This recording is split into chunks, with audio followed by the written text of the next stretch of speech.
이스라엘 백성들이 요단을 건넜어요. 요단을 건너서 여리고 평지 길갈이라는 곳까지 갔습니다. 그곳에서 할례를 행하고 유월절을 보냈습니다. 그리고 이제 그들 앞에는 여리고성이 있는 거예요. 이제 그 여리고성을 바라보면서 여리고 주민들은 이스라엘 백성들을 보고 있는 거고, 이스라엘 백성들은 약 200만이었죠. 군사, 장정만 60만이었다고 하니까 전체적으로 아마 추산을 해보는데 200만 정도일 것이다. 굉장히 많은 인원이죠. 그 수많은 인원이 여리고성을 바라보면서 진을 치고 있다고 생각해 보세요. 여리고성에 있는 사람이 얼마나 두려웠겠습니까? 그래서 이제 진을 치고 서로 마주보고 있는 가운데에 하나님께서 여호수아에게 말씀하시는 거예요. 이 성을, 그리고 그 성의 용사들을, 그리고 그 성의 백성들을 너에게 주었다. 완료형이에요. 이미 주셨다라는 거예요. 이미 너에게 줬다라는 거예요. 그러나 여러분, 그 성은 아직까지 굳게 닫혀 있었어요. 이스라엘 백성들이 온다는 소식을 듣고는 오히려 더 든든하게 닫았던 것 같아요. 그러니까 사람도 출입하지 않고 누가 거기 들어갈 수 있는 틈이 전혀 없는 거예요. 어떻게 거기를 취할 수 있겠습니까? 그런데 하나님께서는 여호수아에게 이 땅을 내게 이미 주었다, 이렇게 말씀하시는 거죠. 자, 이런 상황에서는 어떻게 해야 됩니까? 여호수아는 어떻게 해야 됐을까요? 여호수아는 그 성을 바라보기보다는 하나님이 주시는 말씀을 더 주목합니다. 그 성을 바라보면 전혀 무너질 것 같지가 않고 오히려 더 든든하게 닫혀 있어요. 우리들의 삶에서도 그렇죠. 상황이 아주 꽁꽁 닫혀 있어요. 그 상황을 바라만 보면 전혀 열릴 것 같지 않아요. 아주 완강해요. 결코 넘어설 수 없을 것 같아요. 그때 우리 하나님의 자녀들의 마음속에 하나님께서 우리에게 주시는 그 말씀을 주목해야 된다라는 거죠. 여호수아는 분명한 확신이 있었던 것 같아요. 어떤 확신이 있었냐면, 여호수아는 군인이에요. 첫 번째 정탐을 출애굽 이후에 가데스 반네아에서 보낼 때 12명 가운데 한 사람이었어요. 그때 이미 그는 가나안, 하나님께서 주시겠다고 하신 약속의 땅을 다 돌아본 사람이에요. 그러니까 그 땅이 어떤 땅인지 잘 알고 있어요. 거대한 아낙 자손이 살고 있고 우리가 쉽게 공략할 수 있는 땅이 아니라는 사실을 너무나 잘 알아요.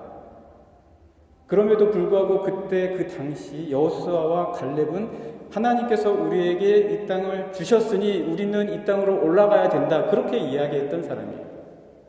결국 그가 바라봤던 것은 그 땅의 현재의 상태가 아니라 하나님께서 주신 약속이었다는 거죠. 그로부터 40년이 지났어요.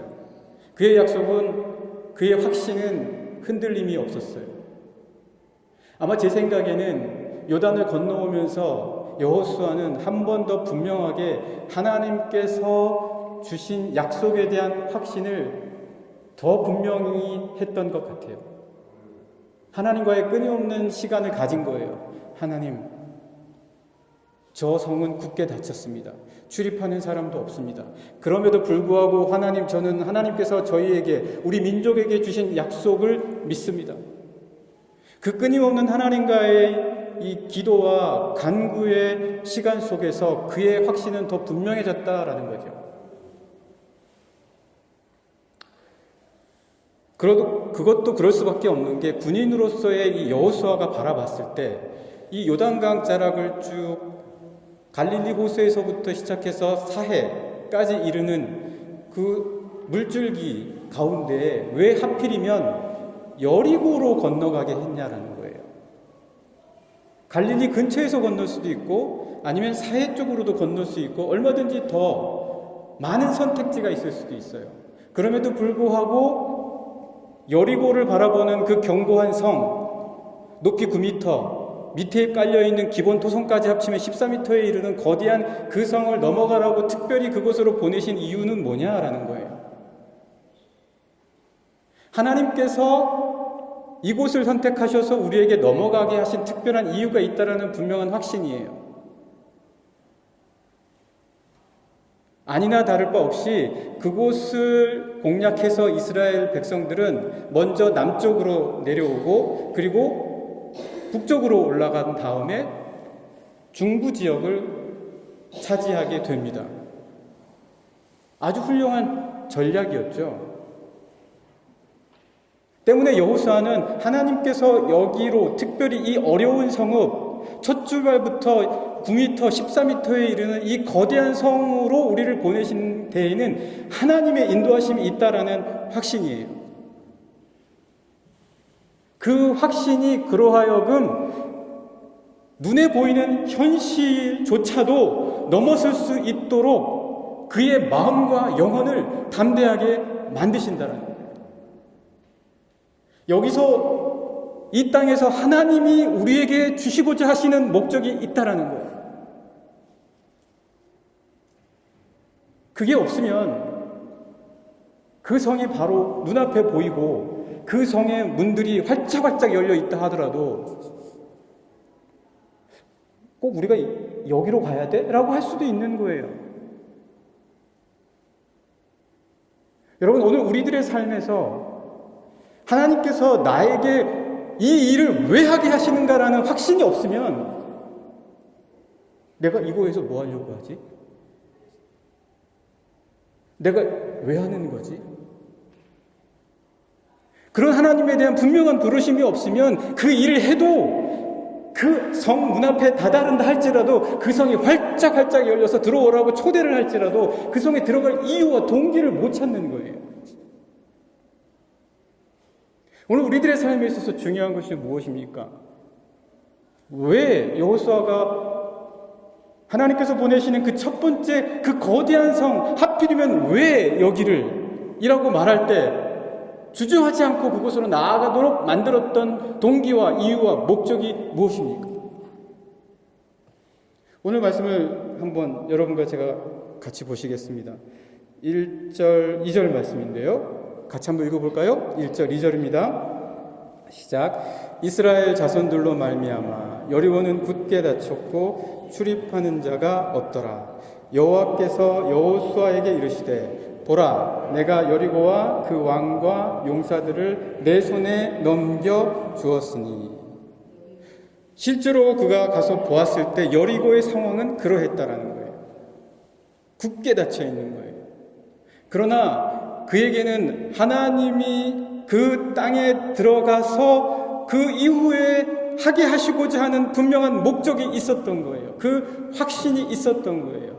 여러분, 여러분의 삶에서 내가 하고 있는 이 일에 대한 분명한 확신이 없으면 여러분이 하고 있는 이 일에 대한 어떠한 동력, 힘, 그리고 무언가를 하고자 하는 능력, 이런 모든 것들이 여러분에게 힘을 더하지 못할 거예요. 사랑하는 영락의 성도 여러분, 먼저 우리가 영적으로 무장하고자 원한다면 하나님, 내가 이것을 하고 난 이후에 저에게 원하시는 것이 무엇입니까? 저에게 뜻하시는 바가 무엇입니까? 제가 왜 여기까지 와 있습니까? 저를 왜 이곳으로 건너가게 하십니까? 그러면 굳게 닫혀 있을지라도 거기로 간다는 거예요.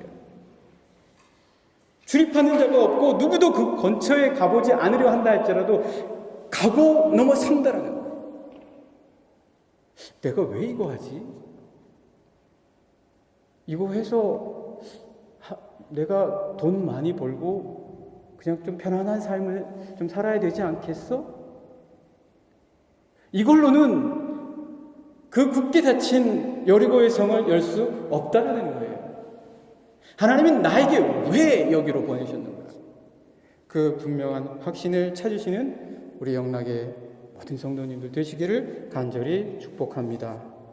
자, 우리 이제 3절에서 5절 말씀을 한번 보시겠습니다. 3절에서 5절 말씀은요, 그렇게 확신을 여호수아에게 하나님께서 주신 다음에, 야, 내가 너에게 이 여리고를 통해서 그 이후에 이 땅에서 너에게 펼치고자 하는 분명한 일이 있고 목적이 있어 라는 그 확신을 받고 난 다음에 그 여리고성을 공략하기 위해서 하나님께서는 너무나 터무니없는 이야기를 하신다는 거예요.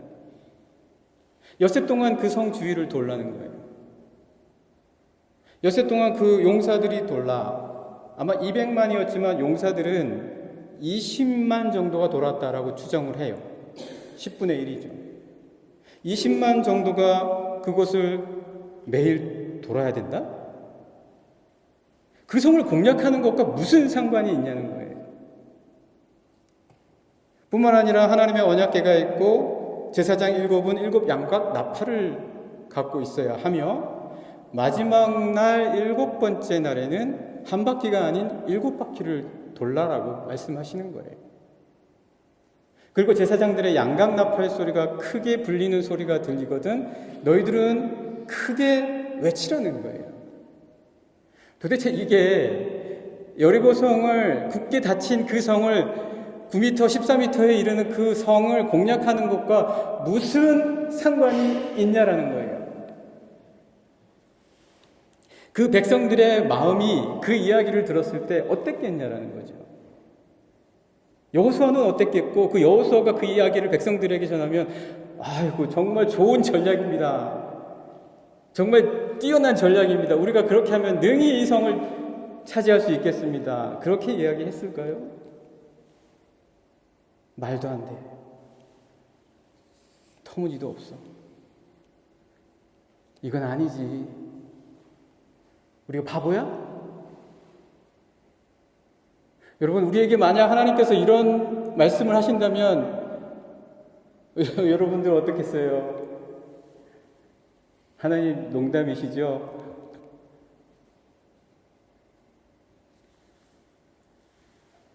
이런 온갖 생각이 있는 거예요, 지금.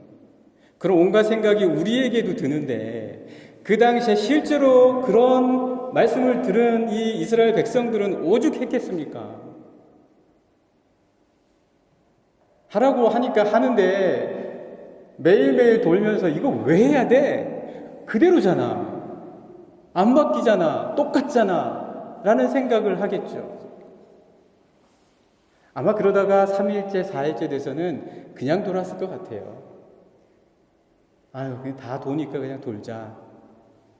그러다가 한 엿새 정도 되면 아무 생각도 안 나지 않았을까? 그때까지 계속 왜 이거 해야 돼? 그러면 약간 끈기가 있는 사람이죠. 야, 심지가 좀 견고해요. 그러나 대부분 아마 그냥 도니까 같이 돌자. 7번째 되는 날 어떻게 되나 한번 보자. 라고 생각하지 않았을까요? 그런데 7번째 날, 7번째 날은 특별히 7배나 더 해야 돼요. 더 힘을 내야 돼요. 마지막 바퀴째를 돌 때, 이제 다들 생각했죠. 이제 우리 숨 죽여야 돼. 양각 나팔 소리가 들릴 때 큰 소리로 외치라고 했으니까 한번 보자.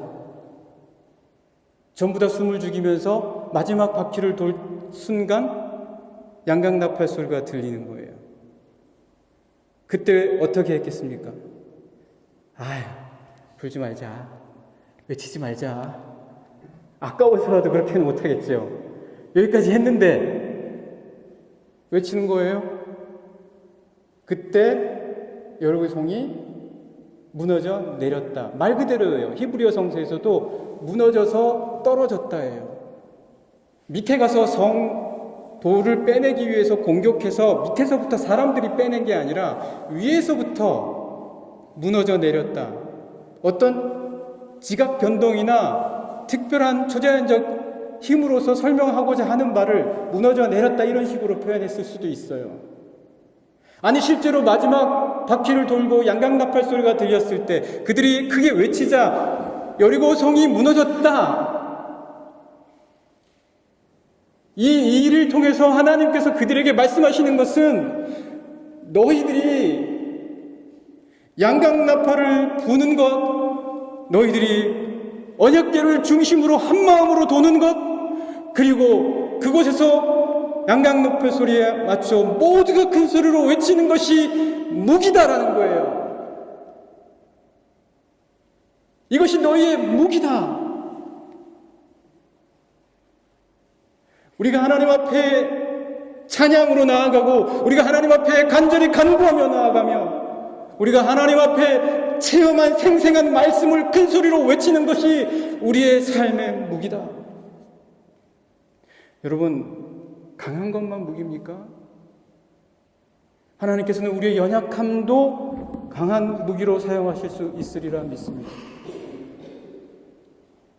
내 부족함도 하나님께서는 나의 무기로 사용하실 수 있으리라 믿습니다. 강한 것만 우리 인생에서의 무기라고 생각하면 여기 여러분들 중에 얼마나 많이 무기를 갖고 계십니까? 학벌만이 무기라고 생각한다면 여러분 중에 과연 몇 사람이 좋은 무기 갖고 있으세요? 하나님께서는 이 놀라운 사건을 통해서 오늘 우리들의 삶에서 허락하신 우리의 예배와 찬양과 기도가 너의 인생과 삶에 있어서 아니 너의 약한 부분과 너의 미련한 부분까지도 든든한 무기가 될 수 있다라고 말씀해주고 계십니다. 사랑하는 영락의 성도 여러분, 여러분의 믿음이 여러분의 삶의 무기이신 줄 믿으십니까? 믿으십니까? 무기예요. 여러분의 부족한 부분까지도 하나님께서는 여러분의 무기로 사용할 수 있게 하시리라 믿으십니까? 믿으셔야죠.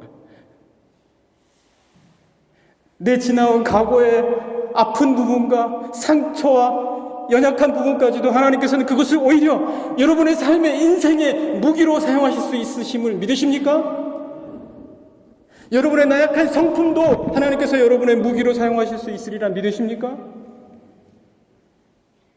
여러분, 우리의 삶에서 하나님께서 무기로 쓰지 못하실 것은 아무것도 없습니다. 고린도전서 15장 31절 32절 말씀 같이 한번 보실까요? 고린도후서 15장 31절 32절 말씀.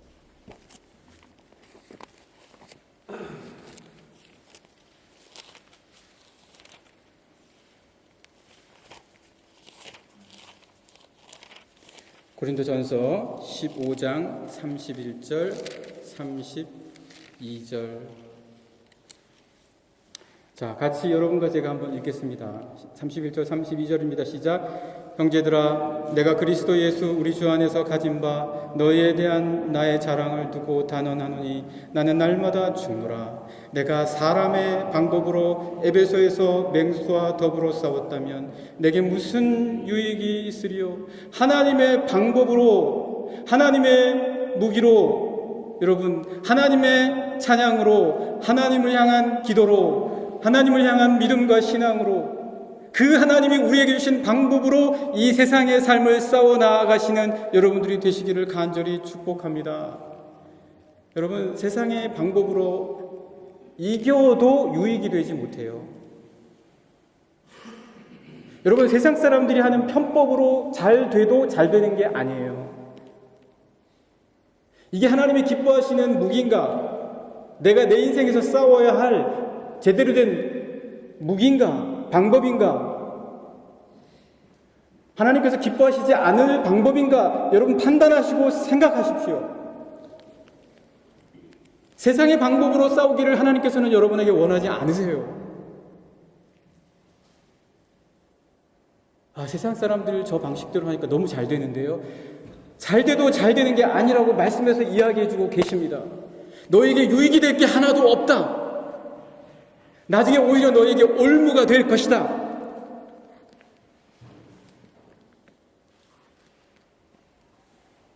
들을 귀 있는 자는 듣겠죠.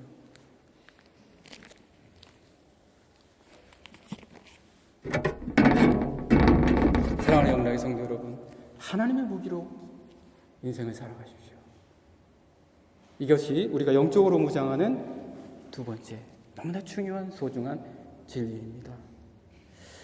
마지막 6절에서 7절까지 말씀 한번, 우리가 말씀을 안 읽었죠. 3절에서 5절 말씀 같이 한번 읽어보실까요? 3절에서 5절입니다. 시작. 너희 모든 군사는 그 성을 둘러 성 주위를 매일 한 번씩 돌되 엿새 동안을 그리하라. 제사장 7은 7 양각 나팔을 잡고 언약궤 앞에서 나아갈 것이요 7째 날에는 그 성을 7번 돌며 그 제사장들은 나팔을 불 것이며 제사장들이 양각 나팔을 길게 불어 그 나팔 소리가 너희에게 들릴 때에는 백성은 다 큰 소리로 외쳐 부를 것이라. 그리하면 그 성벽이 무너져 내리리니 백성은 각기 앞으로 올라갈지니라 하시매. 여러분, 이 말씀 꼭 기억하십시오. 꼭 기억하십시오. 내가 하나님의 방법으로 싸워야지. 하나님이 주신 무기로 싸워야지. 그것이 여러분에게 유익이 될 줄 믿습니다. 자, 이제 6절과 7절에 관한 말씀을 한번 함께 보시겠습니다. 6절과 7절의 말씀은 이 말씀을 여호수아가 하나님께 듣고 백성들과 제사장들에게 전해주는 거예요. 자, 겉으로 보기에는 준비가 다 끝난 것 같아요. 준비가 다 끝났습니까? 다 완료가 된 거예요? 이제 모든 준비가 끝난 거예요? 정말 그러냐라는 거예요. 오히려 장애물은 없냐는 거예요. 아직도 조심해야 될 것은 없냐라는 거죠. 아마 사람들은, 그리고 백성들과 제사장들은 여호수아가 이렇게 이야기했을 때, 하나님께로부터 받은 말씀을 듣고 너희들이 이렇게 해야 된다라는 이야기를 들었을 때 반신반의하지 않았었을까? 정말 말씀대로 하나님이 해주실까? 정말 하나님이 그렇게 해주신다면 우리가 여호수아가 한 이야기대로 정말 잘해야 되겠다. 대오를 잘 갖춰야 되겠다. 진열을 잘 정비해야 되겠다. 줄을 잘 서야 되겠다. 누가 앞에 가며 누가 뒤에 가고 차례대로 해 나갈 것을 잘 해야 되겠다. 여리고성은 한 3만 평방미터라고 해요. 그러니까 종로구의 1배 반 정도 되는 거예요. 이 20만의 용사들이 그 성을 돌면 20만 명이 출발하잖아요. 그래서 그 출발한 사람 뒤로 차례대로 이제 가지요. 그러면 그 출발한 사람이 그 종로구 1배 반 되는 넓이를 돌아서 다시 원점으로 오면 그때 마지막 사람이 출발한다는 거예요. 계산을 해보니. 그러니까 20만 명으로는 정확하게 그 모든 성 주위를 다 둘러쌀 수 있는 거예요.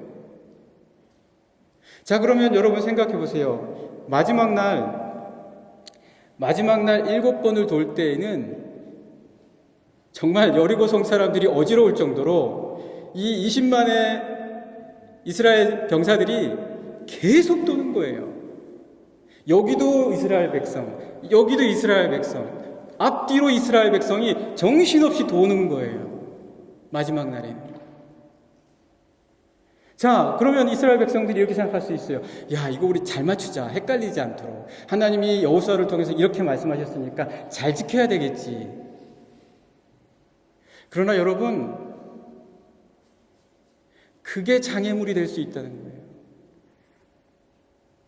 그게 장애물이 될 수 있어요. 물건에는 아무 능력이 없어요. 대열에는 아무 능력이 없어요. 언약궤는 아무리 자기네들이 짊어지고 가도 그것을 가져갈 때마다 전쟁에서 이기는 것도 아니에요. 오히려 그게 장애물이 될 수 있다는 거예요. 내가 이것을 하면서 하나님 앞에서 하고 있는가라는 그 중심이 있어야 된다는 거예요. 내가 지금 하나님 앞에서 하고 있다라는 사실. 내가 무슨 일을 해도 내가 하나님 앞에서 물건은 어떤 생명의 능력도 안 된다라는 거예요.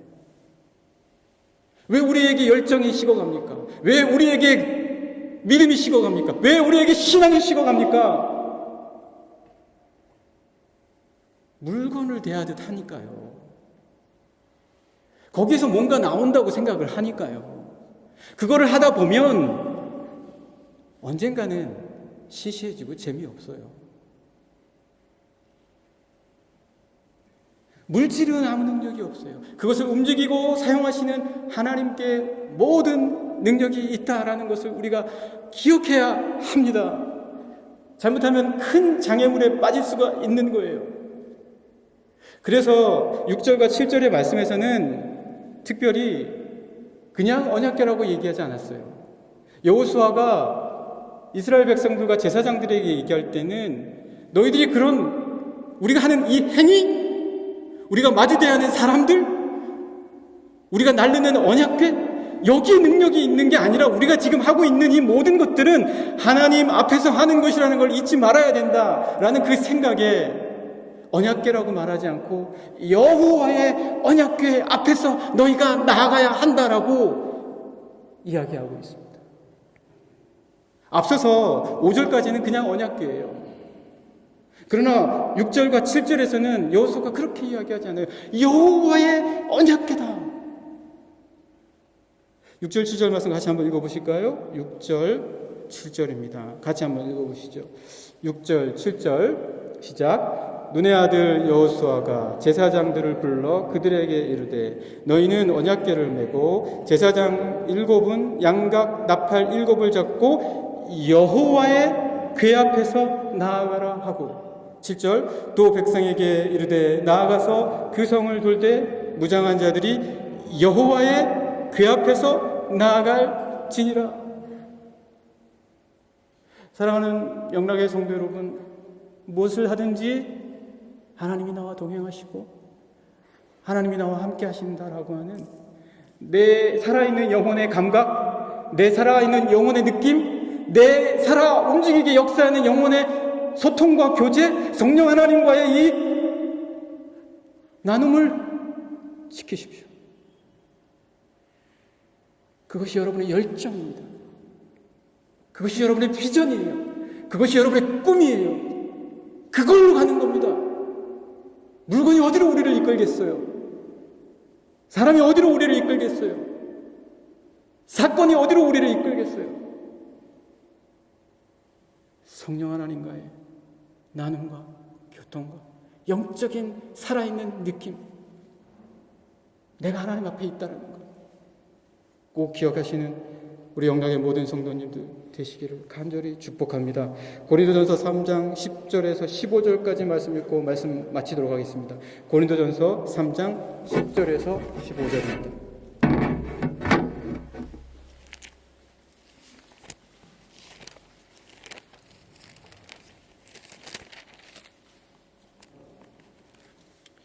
고린도전서 3장 10절에서 15절 우리 한번 같이 읽어보시겠습니다. 시작. 내게 주신 하나님의 은혜를 따라 내가 지혜로운 건축자와 같이 터를 닦아둠에 다른 이가 그 위에 세우나 그러나 각각 어떻게 그 위에 세울까를 조심할지니라. 이 닦아둔 것 외에 능히 다른 터를 닦아둘 자가 없으니 이 터는 곧 예수 그리스도라. 만일 누구든지 금이나 은이나 보석이나 나무나 풀이나 짚으로 이 터 위에 세우면 각 사람의 공적이 나타날 터인데 그날이 공적을 밝히리니 이는 불로 나타내고 그 불이 각 사람의 공적이 어떠한 것을 시험할 것임이라.